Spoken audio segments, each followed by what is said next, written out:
Israeli Prime Minister Benjamin Netanyahu has announced that a date for a planned offensive in Rafah in the southern part of the Gaza Strip has been set.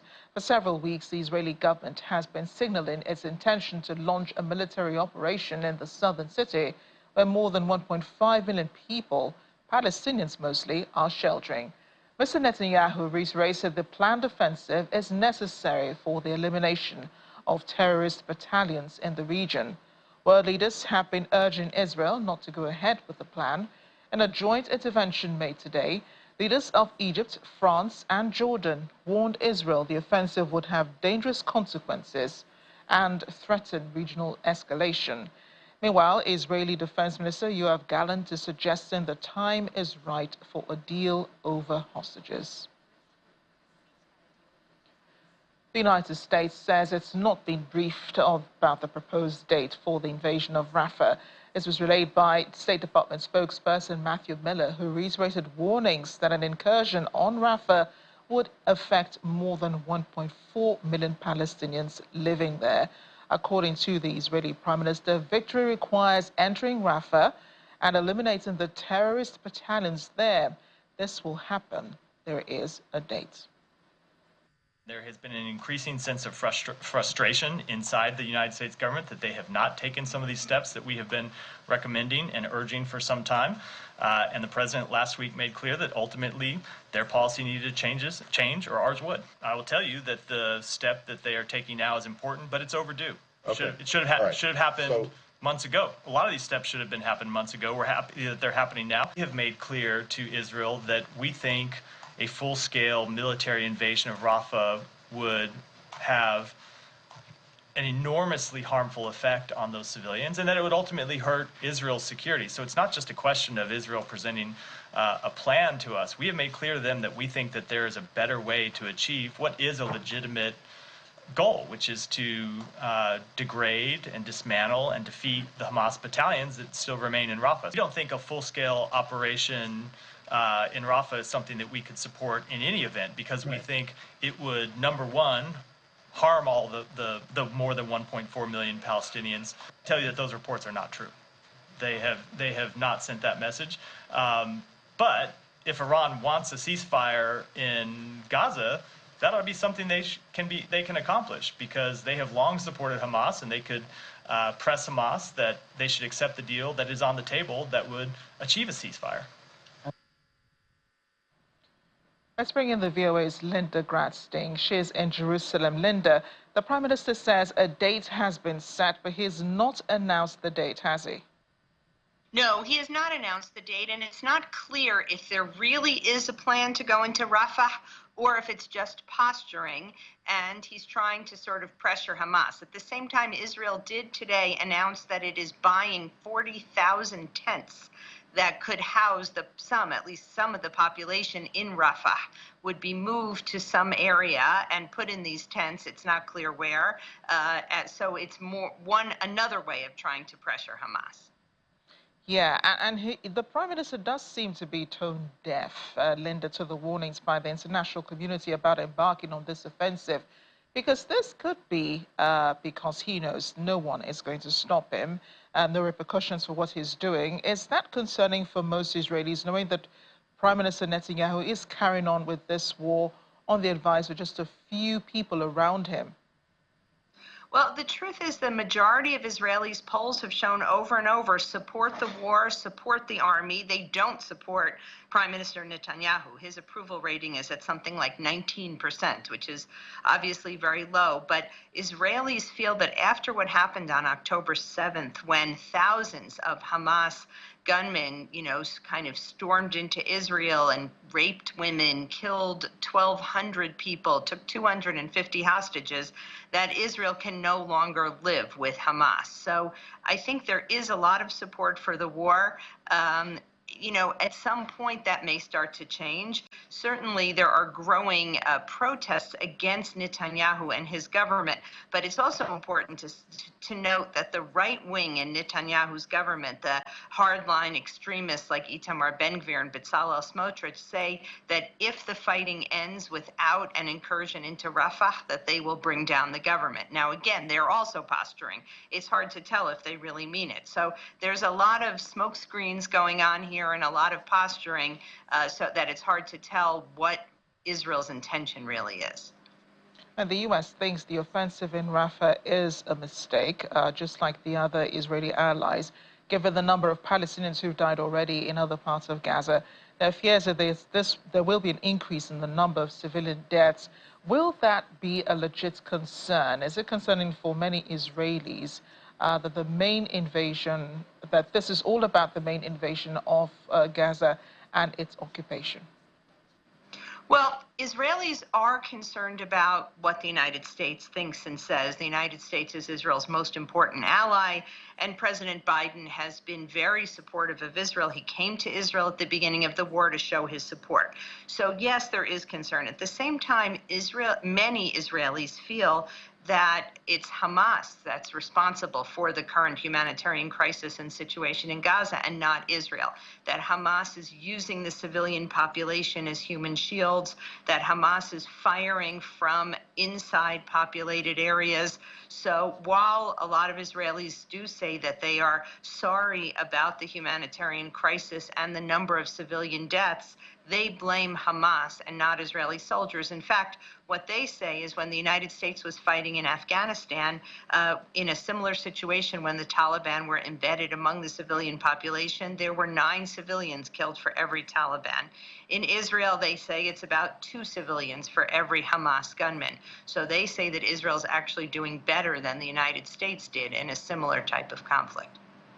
I take it, Linda, that Israelis are not open to any imposition of sanctions by Israeli allies on Israel for the killing of these innocent civilians, given that, they blame Hamas for this. As you rightly mentioned earlier, Hamas is using these civilians as human shields. So why do you think that nations are dragging their feet? I mean, they've only had UN resolutions, which Israel has not abided by. The ICJ ruling, Israel has not abided by. Why do you think that these allies are holding back with, some sort of sanctions on Israel regarding the way it's carried out the war? Well, first of all, Turkey today did announce some sanctions on Israel in terms of certain products that can't be exported. The U.S. Defense Secretary Lloyd Austin just a few minutes ago said that there is no proof that there has been genocide in Gaza. Genocide requires an intent, obviously, to wipe out a civilian population. He also said that the Hamas attacks of October 7th were not genocide, but they were a war crime. I think that while Israel would be upset if there were sanctions, as long as those sanctions are not coming from the United States, that is something, they feel like it's something they can live with. I think that many Israelis feel that the international community has forgotten about how this war started on October 7th. They said that on October 6th, there was no military occupation of Gaza. Hamas started this conflict and is using, the civilian population for its own aims, that Hamas is stopping some of the aid from getting in, is stealing the aid. So again, Israel is just blaming Hamas for all of this. You can add France to the list of countries that are discussing sanctions. The French President Emmanuel Macron is proposing to the European Union sanctions against violent Israeli settlers, he says, in the occupied West Bank. The French Foreign Minister, Stéphane Séjourné, is trying to convince fellow ministers on this move. What do Israelis make of? Have they ever thought about it, though, the possibility that there could be sanctions imposed on Israel and what that could look like? Well, these are sanctions that are against individual Jewish settlers. They're not against the country as a whole. And they have a symbolic effect, but they don't really have any kind of serious effect. I mean, it's not as if the United States is saying we won't sell weapons to Israel. It's saying that Israelis who have bank accounts in the United States, certain Israelis who have been convicted of violent attacks on Palestinians may have trouble accessing their funds. Some of them don't even have these accounts. So it's a very individual kind of thing. It does, send a message, but Israelis are not particularly concerned about this. So there's a lot of focus on, the Israeli offensive in Gaza, but very little has been said about, those hostages being held by Hamas. At least 200 of them are still being held. Is the IDF concerned that, with these offensives, with the airstrikes, with the drone strikes, they could also be hitting Israeli hostages who are being held by Hamas? We don't know exactly where they're being held, but the thought is that they're being held in tunnels that Hamas has built across Gaza, and with the way the bombings are going, these people could be caught in a crossfire. Right. Well, Hamas says that's already happened. Israel says it's not clear how some of them were killed. There are right now 133 Israelis who are being held by Hamas. Of those, at least 30 are not alive anymore, Israel has said, and Hamas is holding the bodies. There are reports that in the first phase of a ceasefire, that the United States has come up with this bridging proposal that Hamas would release 40 hostages under humanitarian conditions. In other words, women, children, old men, and the wounded. And there are some reports that Hamas has not been able to come up with a list of 40, meaning that many of those 98 hostages who where they don't have proof if they're alive or dead, that many of those hostages may no longer be alive. Hamas has released a couple of videos with the hostages, although it's not clear when those videos were made. It's also not clear that Hamas even knows where all of them are. Some of them were taken by Islamic Jihad, and the families of the hostages are really getting extremely worried. And I think I've mentioned this before. One of the hostages, the parents are friends of mine. The son grew up with my children. His name is Hirsch Goldberg Poland. He's an American citizen as well. And his parents, Rachel and John, are meeting with U.S. officials the last couple of days. They've met with the Pope. They have really been working tirelessly to get all of the hostages released. But I think there's a sense in Israel that they are going to do everything they can to avoid hitting the hostages, but that at this point they feel like they have to go ahead with their military campaign. But again, it could be a way of just exerting pressure on Hamas. Also, right now, there are only a few thousand Israeli soldiers in Gaza. Tens of thousands. It was tens of thousands at the beginning of the war. Those soldiers have now been taken out. Some of them were in Gaza for 4 months straight, 5 months. So any Israeli raid or incursion into Rafah would first need to have more soldiers be returned to Gaza, thousands more. So I don't think anything is imminent at this point. Our thoughts go out to your friend Rachel and John, and to all the other hostages who are being held by Hamas. This must be frightening for them. The other time you spoke, Linda, there was a huge protest calling for Netanyahu to bring the hostages home, an issue that's come up again and again, and also for him to resign, because, as you said, people don't have a problem with the war. They have a problem with the way Netanyahu has executed the war. Do Israelis think that better deals will be made with Hamas and its sponsors under a new prime minister? Well, they think, yes, they do. I mean, there are, a lot of people who say that Israel should do whatever it takes to bring those people home. They're Israeli citizens. It's the responsibility of the government to do what it can. Now, Netanyahu has repeatedly said that only by increasing the pressure on Hamas will they be, feel that they need to release the hostages. Other people say that the more pressure Israel puts on Hamas, the less likely they will be to release the hostages, that they will sort of dig in their heels and refuse to do so. There are ceasefire talks going on now, and there are, again, conflicting reports about how close they are to a deal, a three-stage deal. Like, if you're looking at some of the pictures of these young people, and, your heart just goes out to them, and it's hard to imagine. The hostages who have been released, both the women have talked about rape and sexual abuse of both women and men, that the situation in which they were being held, the conditions were untenable. There was hardly any food. A lot of the elderly hostages who were released in the first release in November say that they, their health situation deteriorated rapidly. They didn't get medicine. They didn't get what they needed. So it's now, that was in November. It's now been 6 months that, these people are being held. So there is growing pressure. At the same time, Netanyahu has, unlike the heads of the army and the defense establishment who took responsibility, he has refused to take responsibility.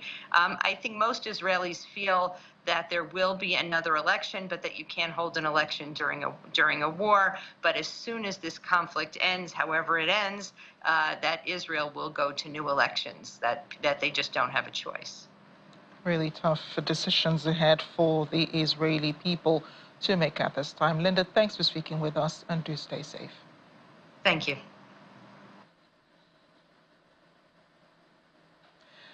Well, Palestinian ambassador to the United Nations, Riyad Mansour, has hailed discussions on his country's membership application as a historic moment. Last time Palestine submitted its application for admission to the UN was in 2011 under President Mahmoud Abbas. Palestine is a non-member observer state at the United Nations. Last week, however, it formally asked for renewed consideration by the Security Council of its 2011 application for the UN membership. Vanessa Fraser, Malta's ambassador to the United Nations and president of the Security Council for the month of April, gave the green light, saying the committee is expected to make a decision about Palestine's status this month.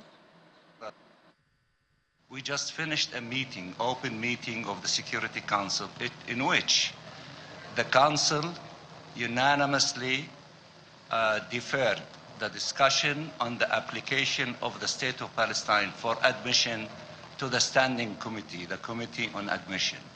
This is a historic moment again, when our President Abbas, in the year 2011, did submit our application for admission, and it was sent to the Security Council through the Secretary General of the UN. It was a historic moment then, and now that historic moment has been revived again, and we sincerely... The UN says there's no increase in aid trucks passing through the Erez crossing, despite Israel's announcement of reopening aid routes to expand humanitarian deliveries.